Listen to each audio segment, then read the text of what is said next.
Dhuftanii ijoollee. Dhufneerra abba. Nooraa. Durii ayyaanni ganamaan mannoo ifameetu ayyaaneffatama. Dur oolaa birrii qarshii 5 binneetu qallee nyaanna turre. Har'a 5,000 ta'e kunoo. Egaa amma waan inni isin barbaadeef ayyaana har'i. Guyyaan ayyaana waan ta'eef isinis akkasin gammaddan.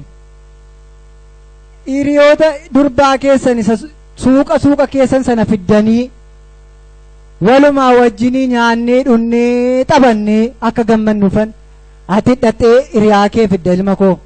Ati hidhattee hiriyaa kee fidattee dhuftaa dur. Abba hin finne dhanne durii makana yoo dhiifte maal qaba? Nutti himteetta. Durii waan ta'e nutti himteetta mini? Hin finna durii manuu dhiisi. Tolee durii akkasittiin ayyaana iftoominaa walii wajjin dabarsuu jedheetani dur. Fideen dhufa abba waan tokko rakkoon qabu. Maal taatu jaarson dur du'eeratee maal qaba? Abba naan dhufan. Ati immoo waan tokkoon sitti hima. Dur ijoolleen dhuddeemmachooftu. Durii dhiisaa gara dudduubaa qofa natti. Kanaaf akka hin dhunne dhuddee ayyaanaan mana koo hin balleessiniin siin jedhe. Hin dhugin. Yoo machaa hin gaafatinaa garuu hin dhugan. Hin dhugin. Dhuddu malee machooftaa.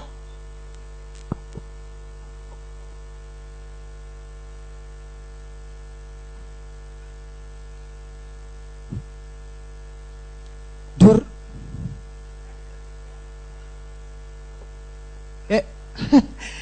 Hello bareedduuko. Nagaadhaa bareedduuko. Jirra bareedduuko. Dheengadda bareedduuko sii bilbilan kaastu bareedduuko. Eeka waa'ee sagantaa keenyaa irraa sitti meeramini ree jaarsi fidiinaan jechaa jira waan jiru hundumaa waliin mari'annee irraa naannoo amanaatiin si eegaa jira bareedduuko. Rakkoon qabu naannoo lafa karaan akkas bee dhufu beektamini lafa makiinaan irra naannoo irra dhuftee hello tole achuma irra dhufta rakkoon qabu tole.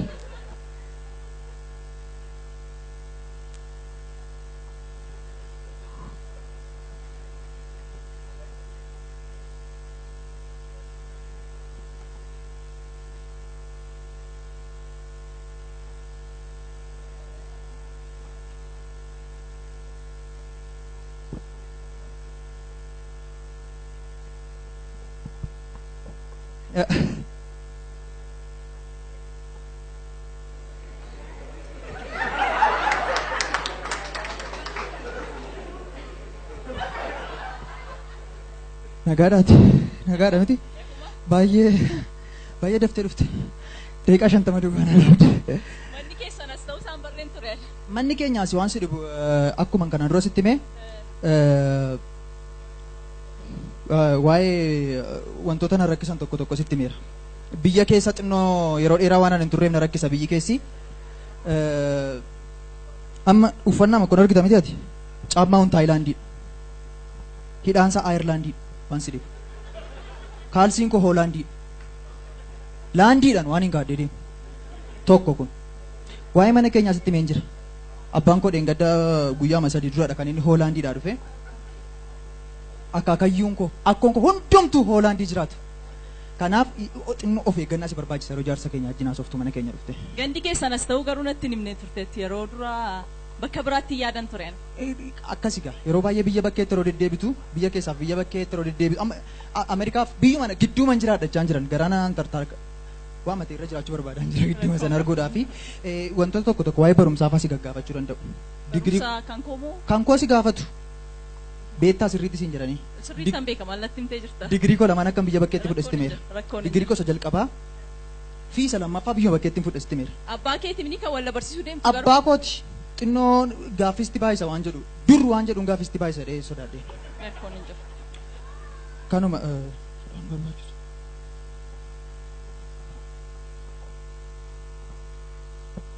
abba. Dhuftee ilma koo akkas malee kottu. Nagaa jirtu. Nagaadha. Kunoo nagaa. akkas iftoominaan ayyaana gaafa ayyaana waggaa akkasitti walii wajjin akka dabarsinu anatu barbaade taa'ika noori noori Tole, tole, noori tole. noori mucaakoo noori. Baay'ee nama dhibaa intala koo dur nu-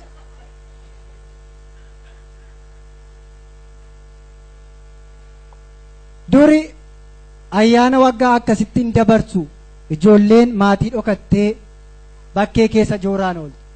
Dhugaadha dhugaadha.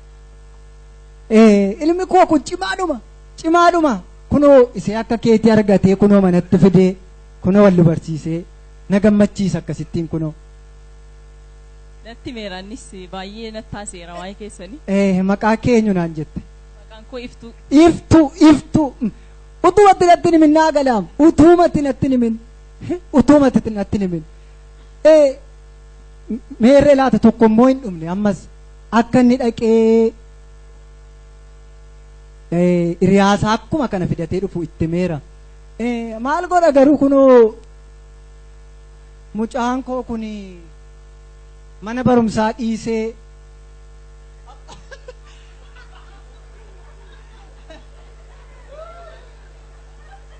Isa kam isa lammataa moo?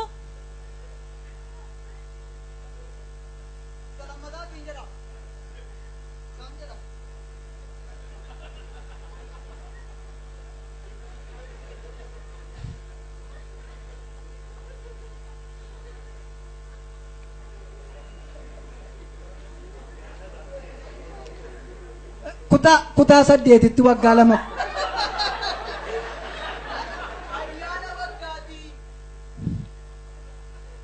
Akka isa kanaa cimaa miti jechuudha. Inni barumsa biyya bakkeetti barate miti inni kun.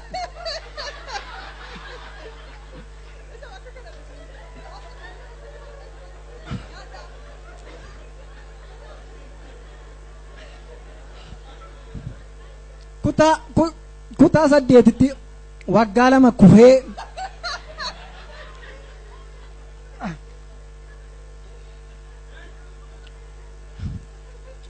maali Yoom deebitan isin biyya bakkeetti? maali biyya bakkeessa maali natti asoftati kunoo Dhiifamal tokko. kaleessu dheengadduman biyyaa dhufe laa kunoo baadiyaa Al tokko dhiifama. Buddeen dabaleen dhufa amman deebi'ee dhufti waan tokko waanoo tokko kan dubban. Dhiifama. Abba waan tokko hin dubbatin. maali si argee mamala natti jijjiirrate du'eem kunoo akka inni tafaan nu kakaa'u argite nu ajjeese maal tafe kanarra Afaan nama kaa'u jaallata. kunoo naa gorsi mee dhala koo mucaan kun barumsa jibbee kutaa saddeetti keessatti si'a lama kufee Eenyutu? si'a lama kufee kunoo anaa wajjin mana keessa taa sana qofaa dhaaree kunoo ayyaana waggaa kanaa waliin dabarsinaati kottaa jedhani kunoo baadiyaa keessaa maatiin keenya firri keenya lammiin keenyaan waamnaan dinnee kunoo asii sadii taane isaatu na dide mana keessaa hin baanore achumaan asitti dabarsaa jirra kunoo naa gorsi biyya bakkee moo maal jedhee biyya bakkee animu maali mucaan biyya keessa na baasuuf adeema moo Baga geessan. Ayyaana waggaa miti namni karaarraa maal hojjetaa jedhamu. Dhaqee akka godaadhiin dhugu. Yoo isa kaan dhuguu dadhabe. Ani biyya kanattis hojiin hojjetamu naan gad. Maal ta'a amma gatiin boba'aa gadi bu'e gatiin daadhii yoo gadi bu'e maal ta'a? Addunyaa wajjin dhuguu qabnu addunyaa wajjin deemuu qabnu. Kaabbanneef naa danatti. Lafan bar anamman daadhii burcuqqoo lama dhugee baranni barreen gadaanatti fakkaata. Aannan gubadde biyya kana keessaati. Warra mana hin dhuftee dhala koo abba maalin siin jedhe maalin siin jedhee ganama tuutin bayin kottuu taa'ime Innunne haa. har'aa hin dhuginii Innunne. hiriyaa kee qofa fidi na barsiisi siin hin jenne Fidee. Innunne haa. kunoo akka ilma goosa kaanii waan inni fidee dhufe iftuu mucaa kana fakkaattu fidee walla barsiise ati hin dhuginii har'a fidiiti walii wajjiniin dabarsinaa siin jennaan hamma duddee dhuftaa ilma goo taay meerre Eenyuti haa. meerre hiriyaan kee ati natti fidi siin jedhe immoo Nagaadhaati. fidi wallu barsiisi kan hin jedhe immoo mee Fayyaadhaati haa. Nagaa nagaa. Mana daariitti si beekaa inni.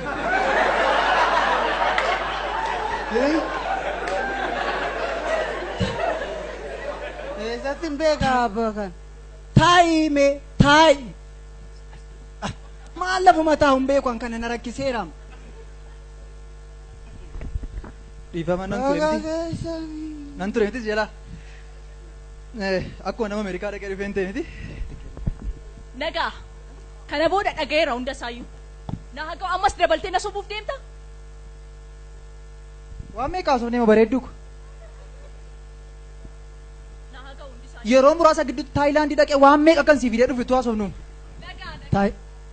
taayilaandii Balleessiteeti. taayilaand Iddoo dhaloota kee irraanfattee. iddoo dhaloota koo akkamiin irraanfadha kunoo oromiyaa keessa kaayeessatti biyyaa na baasuuf adeemtaa toofte Eengada dhufee. Hundi isaa hoo nagee.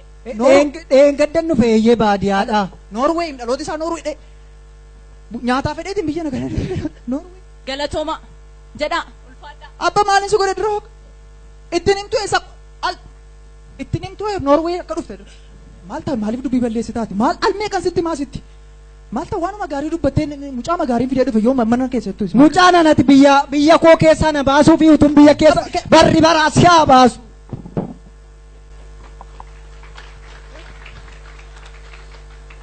Taayilaandiidhaan dhufee moo eessaan dhufe? Dogoggoree mana namaalii ta'anii.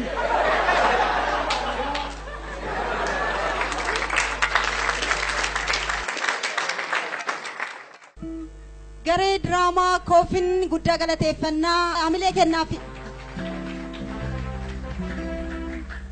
Televezyiiniin daawwachaa jirtan OBS dha. Sagantaan kun immoo wiirtuu maltii miidiyaa fi iventisiin televezyiinii OBS wajjiniin ta'uudhaan qophii ayyaana Faasikaa